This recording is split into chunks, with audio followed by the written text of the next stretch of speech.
O vídeo de hoje faz parte de um conteúdo que nós estamos preparando de um curso com o tema Idolatria Sexual. Serão mais de 70 aulas divididas em 8 módulos, com uma plataforma completa, onde você vai encontrar um rico conteúdo baseado em meu livro A Idolatria da Pornografia. Esse curso será lançado em setembro de 2023. Então, para não perder as novidades e o lançamento do curso, já se inscreva em nosso canal e ative as notificações. E assista agora parte desse conteúdo que está sendo preparado especialmente para vocês.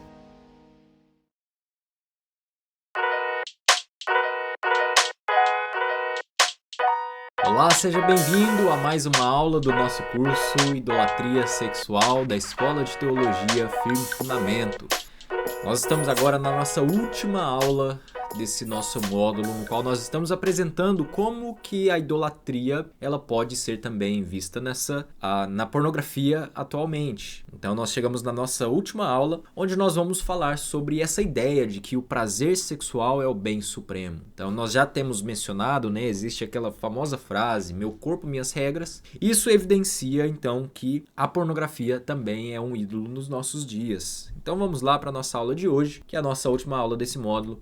O uso do prazer sexual como o bem supremo. Nós podemos perceber que nós chegamos em um momento da nossa cultura, da nossa era, que se assemelha muito dos pensamentos gnósticos, como nós falamos nas aulas anteriores. E nós vemos que essa cultura em torno da pornografia, ela criou uma mentalidade de que o sexo é o bem supremo. Ou seja, você precisa buscar esse prazer sexual a qualquer custo. Não importa o que você faça, você precisa satisfazer esses seus impulsos sexuais. Então, nós vimos até na aula passada, citei algumas coisas, sobre igrejas que nós, entre aspas, igrejas que hoje já são voltadas para o público LGBTQIA+. E que são igrejas que dizem, que não há problema em você ser homossexual. Não há problema em você ser um transexual. Não há problema em você ser um não binário, E aí a gente tem várias nomenclaturas hoje, Mas não importa. O que importa é que Deus te ama. O que importa é que Deus te quer bem. O que importa é que Jesus morreu para te salvar. E aquilo que você faz com o seu corpo não influencia necessariamente na sua salvação. Não influencia na sua vida com Deus, na sua pessoalidade com Deus, porque Deus te ama. E nós vimos então que essa ideia ela é totalmente antibíblica. No módulo que vem nós vamos falar um pouco sobre como solucionar isso e começando falando a respeito de como Deus criou a sexualidade humana ou do porquê Deus criou a sexualidade humana. Mas nós então percebemos que essa ideia de que o sexo é o bem supremo, ela está interligada, ela está intrínseca na cultura que nós vivemos. E por isso está longe, sendo algo que é uma distorção, na verdade, da sexualidade, ela está longe daquilo que Deus, de fato, se agrada. Uma coisa que nós precisamos entender aqui, que precisa ficar claro para você. O sexo e o prazer sexual foram coisas criadas por Deus e que são dádivas de Deus. Deus que criou a sexualidade, Deus que criou o desejo sexual. Isso está relacionado com a criação, é algo que vem de Deus, veio de Deus para ser bom, para ser desfrutado entre o relacionamento conjugal, mas não é algo supremo na vida humana, ou seja, não é algo que não é o ponto máximo da relação humana, não é. Então, nós podemos ver o seguinte, olha o que diz essa nossa citação. Sexo não é supremo. E veja como agora esse conceito da idolatria também está interligada nesse uso do prazer sexual, Ídolos começam como coisas boas a que damos importância demais e poucas coisas transformam-se em idolatria com mais frequência ou poder que o sexo. Veja que a sexualidade humana foi criada por Deus, mas foi distorcida por causa do pecado. E então, algo que é bom, que foi criado pelo próprio Deus, mas que nós damos muita importância, se transformam em idolatria. E como na citação diz, poucas coisas se transformam em idolatria com mais frequência ou com mais poder do que o próprio sexo. Nós permitimos que o bom dom de Deus suplante o Deus que o deu. Ou seja, em outras palavras, né, nós permitimos que agora a criação tome o lugar do Criador, que é aquela ideia de idolatria que nós falamos em Romanos capítulo 1, de que agora o homem não busca mais ao Senhor, mas inverte o plano de Deus para a criação e começa a olhar para a criação como sendo mais importante que o próprio Criador. Então, nós permitimos que algo que é bom, que foi um dom de Deus, uma dádiva de Deus, que é a sexualidade, que é o desejo sexual, seja colocado então acima do próprio Deus. Sexo é bom, até ótimo, mas não é supremo. Deus criou o desejo sexual. Grave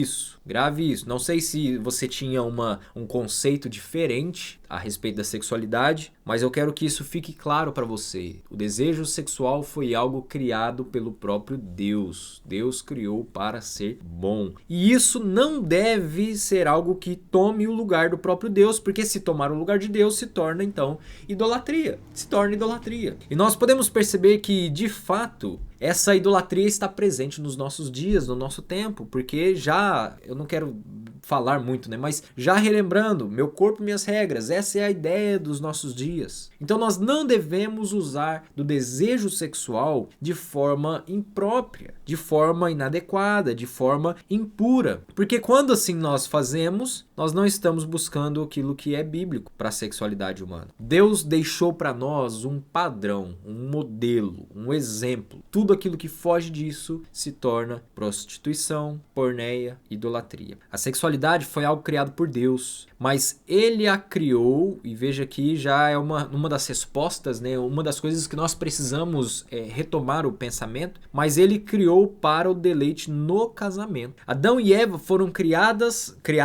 para formar uma família, dando origem a outras famílias. Por isso que o sexo, algo que provoca prazer, não pode ser praticado, eu quero até destacar aqui, não pode ser praticado como bem entender em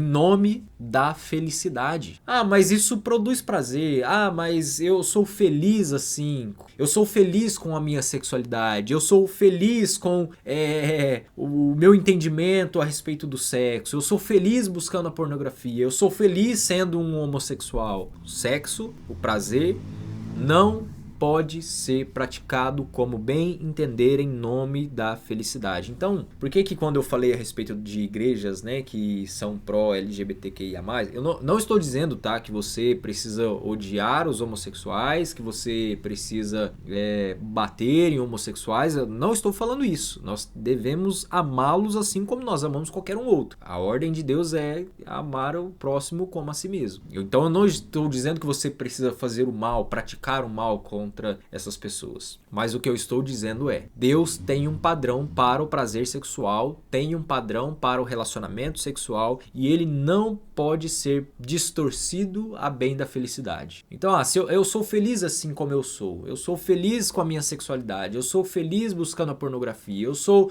feliz me envolvendo com sexo fora do casamento, eu sou feliz me envolvendo com adultério, eu sou feliz em deixando a minha esposa e me envolvendo com a prostituição, eu sou feliz assim. Bom, não importa. Isso não foi o que Deus criou, não foi como Deus desejou do sexo. Então, como diz aqui, pode ser bom como for. O sexo fora do casamento é pecaminoso e afronta a Deus. E aqui, quando a gente pensa sobre o casamento, nós estamos falando sobre monogamia, casamento que são heterossexuais. Esse é o padrão de Deus. Pronto. Esse é o padrão de Deus. Tal como, e aí ele fala, né, a respeito de ser pecaminoso e afronta a Deus, tal como a simples visualização de conteúdo pornográfico também desagrada o nosso Criador. E aqui eu quero apenas fazer uma crítica, tá? Porque muitas igrejas, muitos pastores, muitos crentes são tão contra a homossexualidade, né, o lesbianismo, e são tão enfáticos em condenar esse pecado, que se esquecem de que esses pecados são pecados tão abomináveis quanto você olhar para uma mulher com intenção impura no coração. Porque Jesus já diz que você já adulterou ao olhar para uma mulher com intenção impura no coração. Então, pense o seguinte: E eu quero fazer aqui uma reflexão com você. Isso é um pecado terrível? É, assim como a mentira, assim como o adultério, assim como a fornicação, sexo antes do casamento, sexo fora do casamento. Assim como aqueles que olham para uma mulher ou a mulher olha para um homem com intenção impura no coração. Assim como simplesmente pensar em prostituição é pecado. Assim como mencionar a porneia, como Paulo vai dizer em Efésios, é pecado. Então, às vezes a gente quer bater tanto nessa tecla. A homossexualidade, o homossexualismo, né? A homofetividade, tem palavras até hoje que a gente não pode usar, né? Mas como esse aí é um curso que não é aberto, estou usando aí essas palavras. Mas a homofetividade, a homoafetividade é pecado, é condenado diante de Deus. Sim, é. Assim como a mentira, assim como a injustiça, assim como aqueles que defraudam seus funcionários, seus trabalhadores, seus empregados, assim como aquele que se envolve em qualquer outro tipo de pecado sexual também é condenável diante de Deus. É claro que existem pecados que que têm um resultado maior. Como, por exemplo, se você olhar para uma mulher com intenção impura no coração e matar alguém, são dois pecados que são terríveis, que são abomináveis, que são odiados por Deus, rejeitados por Deus. Mas é claro que você não vai ser preso por olhar para uma mulher com intenção impura no coração, mas por matar alguém você vai ser. Ou seja, existem pecados que têm consequências diferentes, distintas. E talvez você pode pensar, a respeito do pecado da homofetividade, existem sim consequências que são distintas de simplesmente você olhar para uma mulher com intenção impura no coração. É pecado? É, mas as consequências são diferentes.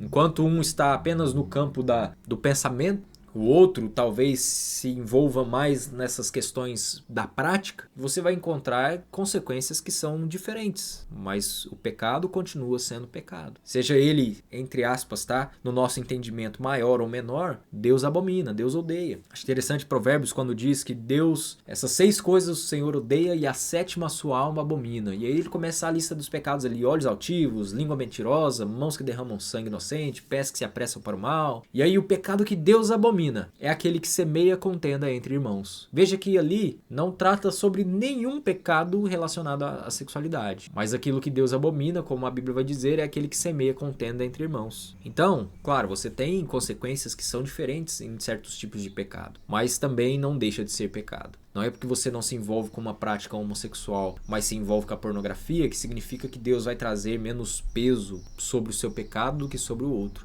Isso nós não encontramos na Escritura. Então essa busca por satisfazer o desejo sexual deve ser uma busca segundo aquilo que a Bíblia nos ensina. Veja o que diz a nossa citação aqui: fazer sexo é mais do que um prazer erótico, ou seja, não está simplesmente ligado à satisfação de um prazer. O sexo vai muito além disso. Existe um certo tipo de relação que eu diria que vai além do prazer carnal.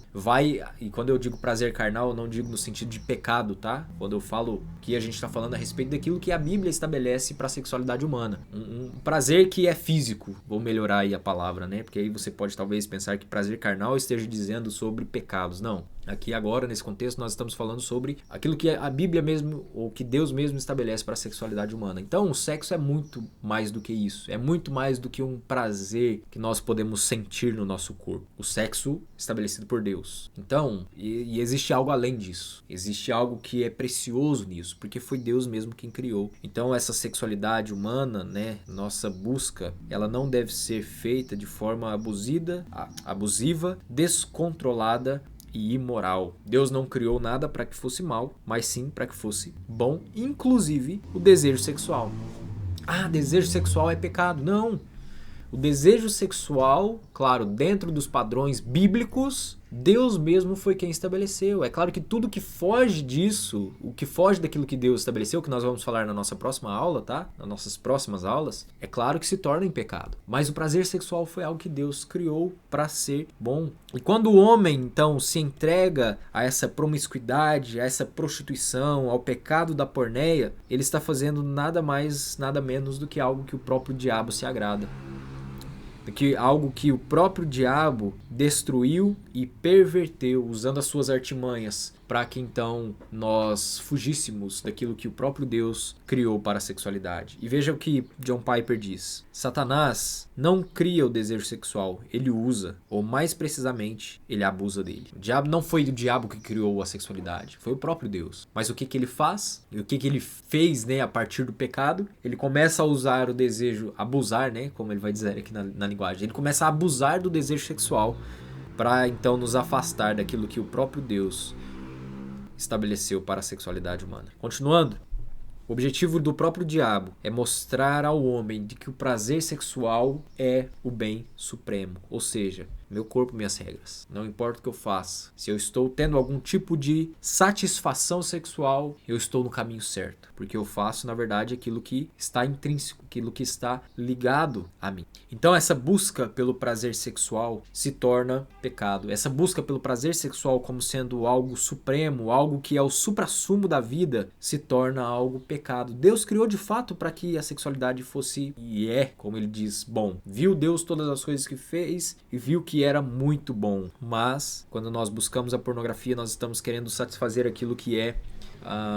simplesmente um prazer carnal. E agora eu estou dizendo prazer carnal falando sobre carnalidade, sobre pecado. Há uma verdade muito simples operando aqui. Quanto mais intenso for o desejo sexual, mais propensos estaremos ao engano de julgar que não é errado satisfazer esse desejo por meio da fornicação, adultério ou masturbação. O que John Piper então está querendo dizer aqui? Que quando esse prazer sexual que foi criado por Deus, que é bom, que é justo, é distorcido pelo próprio diabo, e nós começamos a buscar esse desejo sexual de forma mais intensa por meio da fornicação, adultério e masturbação, mais nós vamos cair no engano de pensar que não é errado. Então, vou resumir aqui para você. Quanto mais você buscar a pornografia, mais você estará se auto-enganando e mais o diabo estará cegando o seu entendimento para que você não encare a pornografia como sendo algo terrível diante de Deus. Ou a pornografia, ou a fornicação, ou o adultério, ou a masturbação.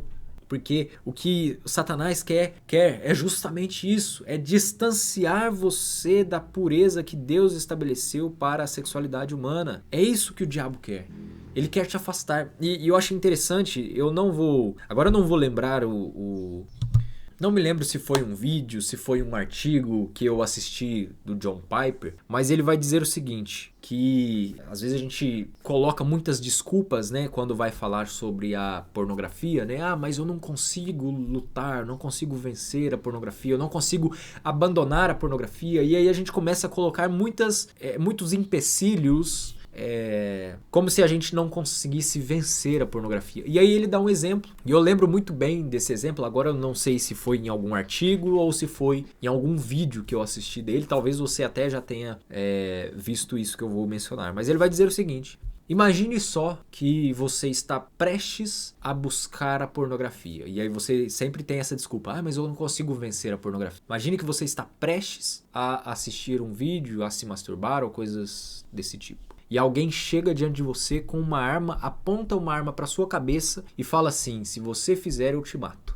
Quero te fazer a pergunta: você faria? E aí é isso que ele diz: você faria? E aí então o que ele vai chegar à conclusão, e que nós também podemos chegar a essa conclusão, e ela é óbvia, é que diante de uma situação dessa, você não buscaria pela pornografia. Por quê? Porque a sua vida ali agora está em jogo. Então você vai perceber que quando você está numa situação de vida ou morte, você não vai buscar. Isso significa que você tem algum tipo de controle, sim, na sua decisão de buscar ou não por essa distorção, né, do prazer sexual. Então você tem essa possibilidade. Imagine que quando você estiver ali diante do ato, alguém colocasse uma arma na sua cabeça e dissesse: se você continuar, eu te mato. Você com certeza pararia imediatamente, porque a sua vida está sendo colocada em jogo. Infelizmente, quando nós falamos sobre a idolatria da pornografia, sobre essa ilusão que a pornografia cria dentro do nosso coração, essa fantasia que a pornografia cria dentro do nosso coração, nós muitas vezes não encaramos o fato de que nós estamos, por meio da pornografia, caminhando para a nossa própria destruição. Então, se alguém colocasse uma arma na sua cabeça e falasse: se você continuar, eu te mato, e você para, porque você está ali diante da vida ou morte, quando essas coisas não acontecem, parece que a pornografia é simplesmente algo comum. É só mais uma vez que eu vou buscar esse prazer, que eu vou buscar essa satisfação. E aí, então você percebe que de fato isso é apenas uma ilusão, é apenas uma fantasia e não condiz com a realidade do sexo. Aquele que se aventura então por esses prazeres sexuais na pornografia, por satisfazer o seu desejo sexual, além de não estar glorificando o nome de Deus, ainda se utiliza de uma dádiva de Deus para satisfazer impulsos imorais e demoníacos. Essa é a verdade. Se você busca pela pornografia, você não só está deixando de glorificar o nome de Deus, até mesmo através da sexualidade, mas você está usando de algo que foi uma dádiva de Deus para nós, para satisfazer um impulso que é imoral e demoníaco. Impulso imoral e demoníaco. Então nós podemos olhar para esse uso do prazer sexual como o bem supremo e ver que de fato a idolatria da pornografia também ela pode ser percebida quando o homem, e agora preste atenção aqui, lembre-se lá de quando nós falamos sobre a idolatria, né? De que a idolatria o homem usa de todas as suas capacidades para adorar um outro ídolo. Então a idolatria da pornografia é vista atualmente porque percebemos que o homem usa de suas forças, de sua inteligência, de seus bens em prol de criar métodos para que a pornografia se torne cada vez mais acessível e prazerosa. Nós vimos isso quando falamos nas aulas passadas sobre as mídias, sobre a internet, o marketing, a cultura pop, todas essas coisas, né? A economia, né? O desenvolvimento. O homem demonstra esse ídolo quando ele busca a pornografia como o bem supremo. Quando ele usa a pornografia, eu quero resumir aqui, ó, como se fosse para ele fins licenciosos e lucrativos. É assim que nós podemos perceber o ídolo da pornografia sendo mencionado aqui. Então, agora eu quero só aqui destacar mais uma vez para você, agora já fazendo um paralelo quando nós falamos sobre a idolatria para agora, tá? Um idólatra, ele toma 3 atitudes. Primeiro, se curva em sinal de respeito. Segundo, deposita o seu coração. E terceiro, substitui a criação pelo Criador. Certo? Ou que melhor, né? O Criador pela criação. Coloca a criação em lugar do Criador. E agora o que aqueles que buscam o ídolo da pornografia fazem? As 3 atitudes. Primeiro, usa do desejo sexual e do corpo como objetos na busca da pornografia. Deposita o seu coração na pornografia. Se curva, criando para si meios pelos quais pode se entregar mais facilmente a esse ídolo.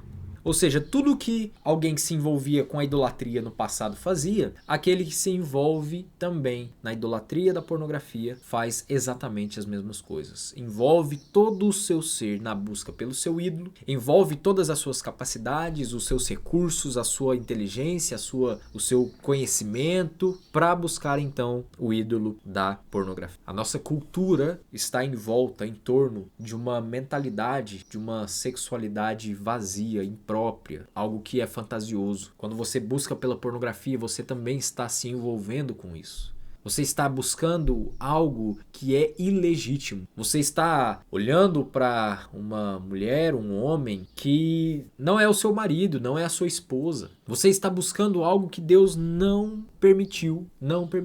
Então, perceba que no desenvolvimento, na cultura, né, em todos os cantos, nós podemos perceber esse ídolo da pornografia. E aí a pergunta que fica para nós agora é: como nós podemos resolver isso? Como nós podemos dar um fim a essa idolatria? Nós chegamos agora no final desse módulo. E no módulo que vem, no nosso próximo módulo, nós vamos então trabalhar sobre como nós podemos tratar esse ídolo dentro do nosso próprio coração. Se você reconhece que a pornografia tem sido um problema na sua vida, se você reconhece que ela tem se tornado um ídolo dentro do seu coração, você precisa agora, a partir de agora, né, nesse nosso próximo módulo, se atentar para todas as coisas que nós vamos dizer. Algumas delas, e na verdade eu direi para você que todas elas você já sabe. Eu não vou te dar uma varinha mágica para você, né, com um passe de mágica, resolver o problema da sua busca por pornografia. Eu não vou fazer isso, porque não existe. Tudo o que eu vou falar a partir de agora você já sabe. Todas as coisas. O que eu quero fazer agora, né, no nosso próximo módulo, que nós vamos fazer, é apenas relembrar, apenas pegar todo o nosso conteúdo até agora e aplicar o nosso ensino, para que então você consiga abandonar o ídolo da pornografia. Mas eu não vou dizer absolutamente nada diferente para você que você já não saiba, porque não existe mágica, não existe segredo, não existe fórmula secreta. Eu não vou fazer com você igual os coaches fazem. Dizer que você precisa destravar o conhecimento e que você precisa agora conhecer algo que é profundo demais e que agora eu vou apresentar para você muitas dicas que ninguém nunca te falou. Eu não vou fazer isso, porque não existe. Tudo que eu vou dizer você já sabe. Você já sabe. O que você precisa agora é fazer. Se você quer abandonar o ídolo da pornografia. Quer que eu resuma?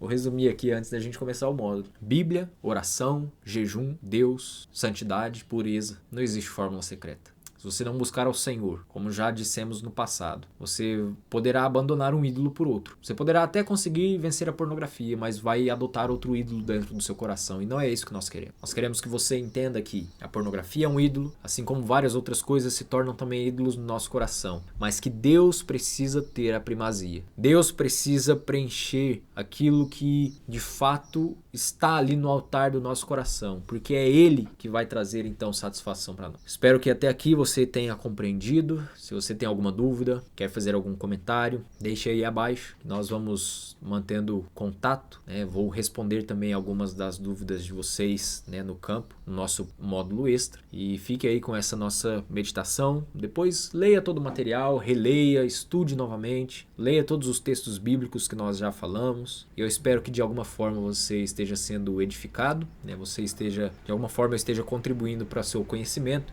e também contribuindo para que você de fato abandone o ídolo da pornografia. Então nós encerramos esse nosso módulo por aqui. Deus abençoe a todos vocês e nós nos vemos no nosso próximo aula.